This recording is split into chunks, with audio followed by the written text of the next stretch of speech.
Olá, sou Paulo Henrique da Silva Soares, professor de Educação Física, e hoje eu vou estar falando um pouco sobre a abordagem de jogos de tabuleiro, mais especificamente sobre o xadrez. Pessoal, então na aula de hoje a gente vai ver um pouco sobre as regras básicas do xadrez, tá? Então a gente vai ver um pouco sobre os tabuleiros, vamos ver um pouco sobre as movimentações corretas das peças, vamos ver também que cada peça ela tem um valor atribuído a ela, tá? Então, qual que é o objetivo da nossa aula de hoje, pessoal? O objetivo da nossa aula de hoje é apresentar as regras básicas do xadrez, promover a concentração e o respeito e as regras durante o jogo, desenvolver o pensamento crítico e a capacidade de criar estratégias e incentivar a prática esportiva e a competição de forma positiva. Então assim, pessoal, diferente lá das outras modalidades, o xadrez ele é algo mais centrado, é algo que você faz, que exige mais concentração, não é tão energizante como o futsal, como o vôlei, como o basquete, tá? O xadrez, ele exige muita concentração e praticamente zero barulho, tá? Senão os participantes não conseguem se concentrar, ele não consegue criar estratégias, ele não consegue achar meios para estar vencendo o jogo. Então, quanto mais concentrado o praticante fica, melhor vai ser o seu desenvolvimento durante o jogo, beleza? Pessoal, seguindo aqui então, quais que seriam os materiais necessários para a gente ministrar a nossa aula, tá? Então, pessoal, coisas simples que seriam os tabuleiros. Então, a gente vai se dividir em grupos de 2 ou até mesmo 4 alunos. Vamos utilizar um conjunto de peças e também um projetor para o professor estar mostrando para vocês no quadro, tirando as dúvidas, mostrando o movimento das peças, as regras básicas, a leitura correta do tabuleiro. Tá? Então, a gente vai utilizar esse projetor. Pessoal, seguindo aqui então, falando agora sobre um pouco, da história e a importância do xadrez. Os estudos mostraram que o xadrez ele surgiu lá na Índia, por volta do século VI. E lá na Europa que ele começou a evoluir, então começou a chegar nos países, o pessoal começou a praticar, até chegar e se popularizar nos dias que a gente tem hoje, que a gente tem um jogo bem completo, com as regras bem regidas pelas federações. Falando um pouco sobre o reconhecimento, muitas das dúvidas que eu tenho, pessoal, é a seguinte: professor, o xadrez ele é um esporte? E o Comitê Olímpico Internacional, ele regiu que o xadrez ele é um esporte sim. Então ele é um esporte como o futsal, como o futebol, como o basquete, como o handebol, tá? Então eles caracterizaram que o xadrez se encaixa como esporte. Então, quais que seriam as regras básicas, pessoal, do xadrez? Começando pela parte do tabuleiro, o tabuleiro ele tem 64 casas. Dessas 64 casas, temos ali 32 casas de cores escuras e 32 casas de cores claras, tá? Totalizando 64 casas, tá? Além dessas casas, temos o tabuleiro numerado por letras e números. Ah, professor, mas o porquê disso?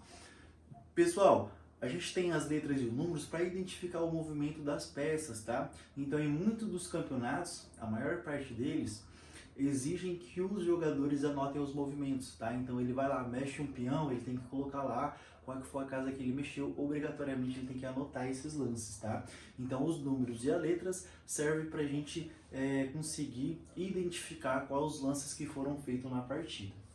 Pessoal, falando um pouco agora sobre o movimento das peças, cada jogador tem 16 peças, tá? Dessas 16 peças temos 8 peões, 2 cavalos, 2 bispos, 2 torres, 1 dama e 1 rei. E cada uma dessas peças, pessoal, exceto o rei, cada uma delas tem um valor atribuído. Então vamos começar desde o valor mais baixo até o valor mais alto, tá? Então com o valor mais baixo a gente tem o peão. E o peão ele vale apenas 1 ponto, tá? Depois do peão vem o bispos e o cavalo. Pessoal, essas duas peças elas têm o mesmo valor, tá? Então ambas valem 3 pontos, tá? Depois disso, temos a segunda peça mais forte do jogo, que é a torre, tá? Então a torre vale 5 pontos. E por último, vem a nossa dama, tá? Que é a peça mais forte do jogo, que ela vale 9 pontos, tá? Ah, professor, e o rei, ele não tem um valor atribuído? Não, pessoal, o rei é a única peça que não tem um valor atribuído a ele. E o porquê disso?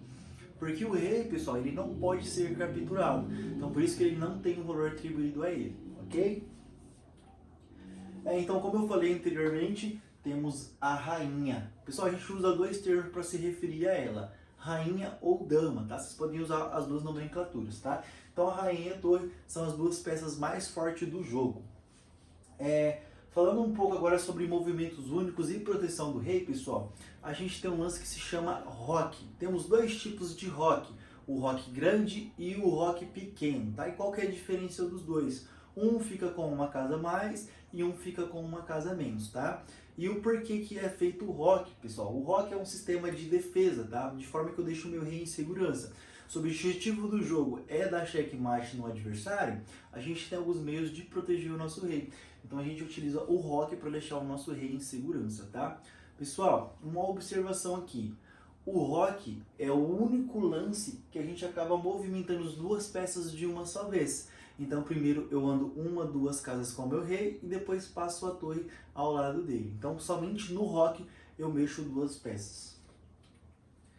Falando um pouco sobre o objetivo do jogo, pessoal, parece ser bem óbvio, né? Então o objetivo do jogo é vencer, dar o checkmate, né? Então temos dois tipos de cheque. A gente tem o cheque, que é quando eu apenas ameaço o rei adversário, e temos também o checkmate, que é quando eu ameaço o rei adversário e impossibilito o rei dele de se locomover em outras casas, tá? Então ele não tem uma casa de fuga, e nesse caso a gente tem um checkmate.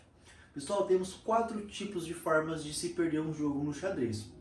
O primeiro deles é levando um checkmate ou dando checkmate no nosso adversário.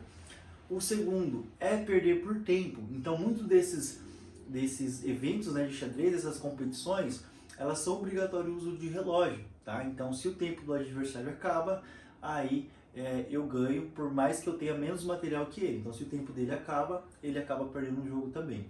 A terceira forma é perder o jogo por jogadas irregulares, tá? Ah, professor, mas o que são jogadas irregulares?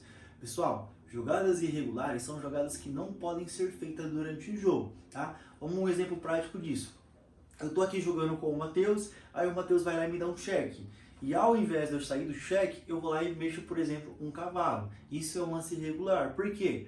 Porque eu sou obrigado a sair do cheque ou colocar uma peça na frente para mim não ficar mais em cheque. Eu não posso ir lá mexer outra peça. Então, nesse caso, são jogadas irregulares. Cada modalidade ela tem um limite de jogadas irregulares para serem feitas para perder o jogo. Então, a gente tem lá a categoria rápida, a gente tem a categoria relâmpago, a gente tem a categoria convencional. Cada uma delas tem um valor de jogadas irregulares que podem ser feitas, tá? E a última forma é a desistência do nosso adversário. Então, se o adversário vê que ele não tem mais chance de vencer a partida, simplesmente ele pode desistir, ok? Pessoal, então como que vai ser a nossa atividade prática, né? Então, como eu falei anteriormente lá no começo, a gente vai dividir a nossa sala em grupos de 2 alunos ou até mesmo 4, dependendo de acordo com o material que a gente tem aqui na escola. E cada grupo vai jogar uma partida de xadrez. E com acompanhamento do professor. Então eu vou dividir os grupos e vou estar sempre andando pela sala, dando suporte, tirando algumas dúvidas e dando alguns conselhos e falando um pouco mais sobre as estratégias, tá? Pessoal, essa parte de anotação de movimentos, eu acho que ela é um pouco complexa para a gente falar aqui no começo. Então a gente vai abordar ela um pouco mais nas outras aulas, beleza? Discussão e reflexão. Então a gente vai discutir em grupo, a gente vai trocar um feedback, falar quais foram as estratégias que a gente utilizou, se a gente ganhou, se a gente perdeu, qual foi o motivo da gente levar a derrota, qual foi o motivo que levou a gente à derrota. Ah, professor, eu ganhei por checkmate, eu ganhei por jogadas irregulares. Então a gente vai se debater uma discussão na sala toda. Pessoal, eu separei outra coisa aqui também que ela é bem interessante. Eu sei que vocês usam bastante os computadores, usam bastante os celulares. Então, uma forma de vocês aprenderem mais a fundo e praticarem mais seria a prática online, né? Então, a gente tem uma plataforma muito bacana, né? Um site que ele se chama chess.com e hoje é o site mais jogado no mundo inteiro, tá? Então, lá no chess.com, ele ensina um pouco sobre os lances iniciais, ele fala um pouco sobre as aberturas, ele fala sobre as regras do jogo, ele fala um pouco sobre finais de algumas peças. Então assim, ele é bem completo, vale super a pena vocês conhecerem eles, beleza? Outra coisa, vocês podem utilizar o Google também a favor de vocês, lá tem bastante informações, bastante materiais, bastante livros gratuitos. Então, se vocês querem se aprofundar nessa modalidade, vocês podem utilizar o chess.com ou até mesmo o Google, o YouTube e assim vai, galera. Então, para concluir aqui a nossa aula, pessoal, hoje a gente adquirimos, né, um pouco de conhecimento sobre os movimentos básicos das peças, falamos um pouco também sobre as regras, falamos um pouco também como que funciona o tabuleiro, como que é feita essa leitura, e quais que seriam os próximos passos, pessoal. Então, assim, eu sei que a maior parte de vocês não gostam de jogar essa modalidade, porque não é um jogo dinâmico, a gente tem que ficar sentado, a gente não pode conversar, a gente tem que se concentrar, mas assim, ao longo do tempo, conforme vocês vão jogando, vocês vão pegando gosto no xadrez, pessoal. Porque assim, quanto mais você joga, mais você quer aprender mais você quer evoluir. E tem muitos lances que vocês não conseguem enxergar na parte inicial. Depois de um tempo, vocês começam a enxergar esses lances que vão saindo, que são lances um pouco mais complexos, e vocês vão pegando uma coisa. E assim, é uma coisa viciante. Você começa aqui com dois coleguinhas na sala, aí esses dois coleguinhas vai lá e chama o outro, a hora que vai ver se os outros estão jogando também, a hora que vai ver tá geral jogando. Então assim, o xadrez, pessoal, ele é muito interessante sim. Depois que vocês pegam gosto, vocês conseguem sim, desenvolver muitas habilidades, como o raciocínio lógico, como a paciência de vocês sentarem ali, a concentração. Então assim, as próximas aulas o professor vai sempre incentivar vocês, a gente pode fazer alguns amistosos aqui na escola, a gente tem alguns eventos também, por exemplo, a gente tem os jogos escolares, então às vezes vocês não se encaixam lá no futsal, no basquete, mas vocês podem representar a escola pelo xadrez. Então assim, pessoal, conforme vocês vão me mostrando que tem